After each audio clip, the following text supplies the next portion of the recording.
peace needs to be broken. And chaos must reign.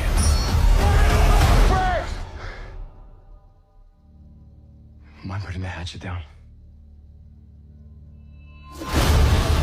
I was raised to believe in grace.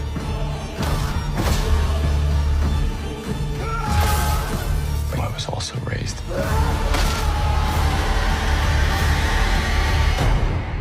to believe in retribution.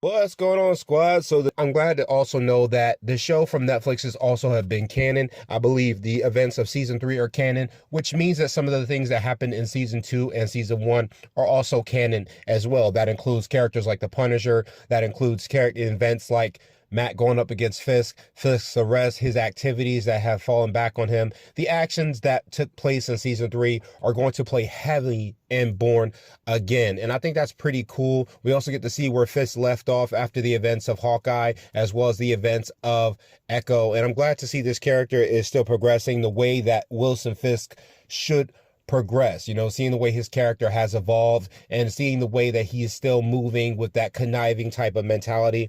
I'm glad to see Vincent D'Onofrio still playing this character.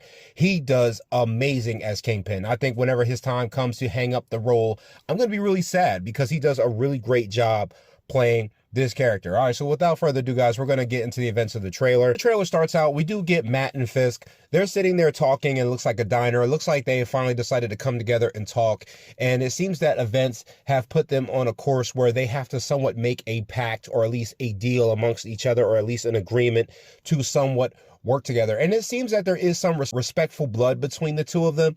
They're not friends at all. Things from the past have not been forgiven, but you can see that they do have more of a respect for what the other is capable of. It seems that Matt asked for the meeting, but Fisk does admit that he's not entirely sad seeing him again or entirely annoyed by seeing him again.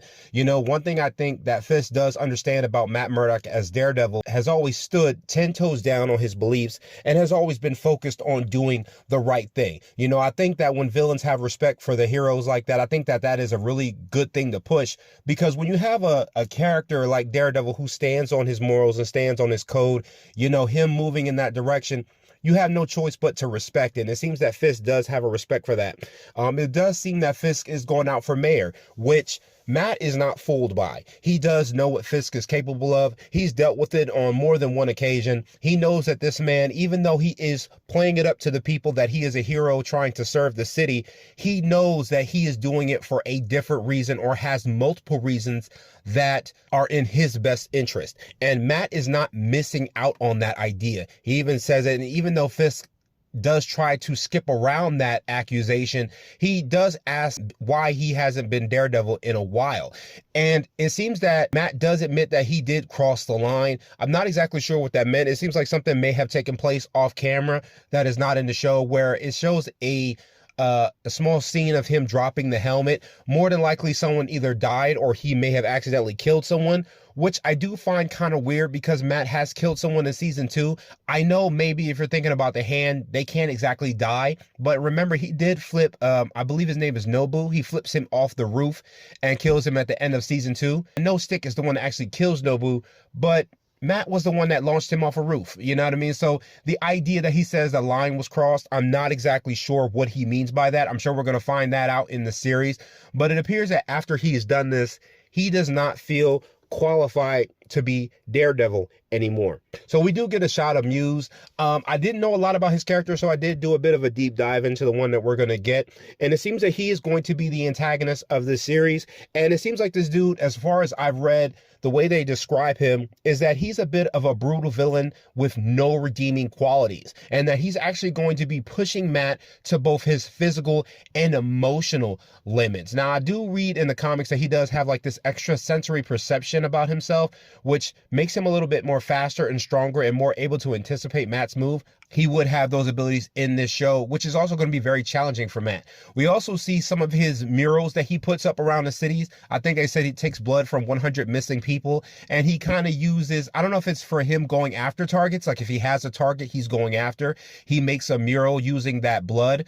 But it seems that possibly Fisk is in his crosshairs, and that means that Fisk has to make a deal with Matt, realizing that he may be the only one capable of stopping him. Of course, Fisk might have his ways of moving in the city that might affect his ability to protect himself, but he can't really go to the limits that Matt Murdock's Daredevil can do. So it seems that Muse is going to be the antagonist, and I'm pretty excited about that. I'm glad we're getting kind of a different villain with no redeeming qualities. I hate when we kind of get villains in shows that kind of turn good for good's sake. Now, it seems that Muse's activities done in Foggy. I am super glad that Marvel and Disney decided to put them back in the show. I do remember hearing that they weren't initially part of the show. Foggy and Karen are just as much integral parts of this show as Matt himself. You know, watching their characters grow over time, watching them evolve, watching them learn to stand on their own, watching Foggy learn to stand on his own without Matt, looking at some of Karen's story and some of the details about her that were revealed in season 3.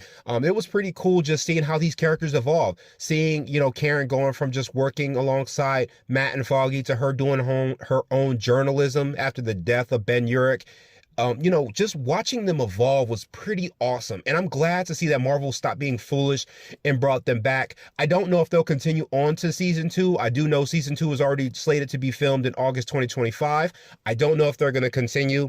It would be cool if they do. It would be cool if they don't. I just want them to be introduced in this series as part of it being part of the MCU. It's something that they need to be there. Let's just get it out the way. We also see that Matt does have a new love interest. It's not Karen this time. You know, I do know after season 3, the two of them did have a fallout where, you know, Matt had his feelings towards Elektra after losing her, and him being so focused on being Daredevil, he realizes he really can't be with Karen anymore, especially Karen having her own thing that she's going after. And it seemed like the best way to end a relationship. And I was glad to see they ended their relationship on a positive note where they still keep a connection, even though they didn't work out romantically. But it does seem that Matt does have a new love interest. I don't know if this love interest is going to be endangered by his action as Daredevil. If it does happen that way, it's something to be expected. It wouldn't surprise me, but hey, it is what it is. I just can't wait to see how this dynamic is with him keeping this secret from someone else. And we know that Karen does find out after the events of season 2.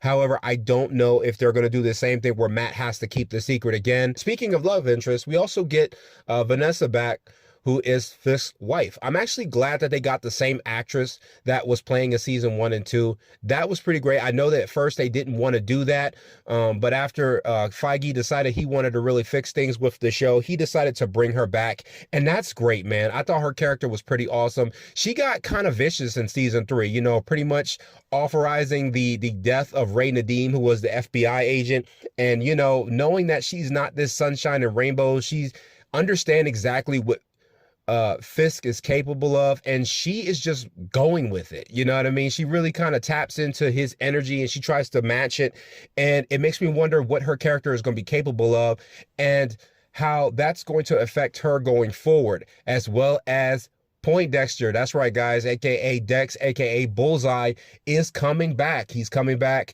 You see that he's in prison at this point in time, probably after the events of season 3, after Fisk does defeat him. He does paralyze him, but at the end of season 3, we do see some doctors that are working on his spine, and you do see the bullseye kind of form in his eyeball. So I don't know if that kind of plays up his abilities and makes them much more stronger and much more accurate than they were before. I'm not exactly sure. I loved him in season 3. I loved his story.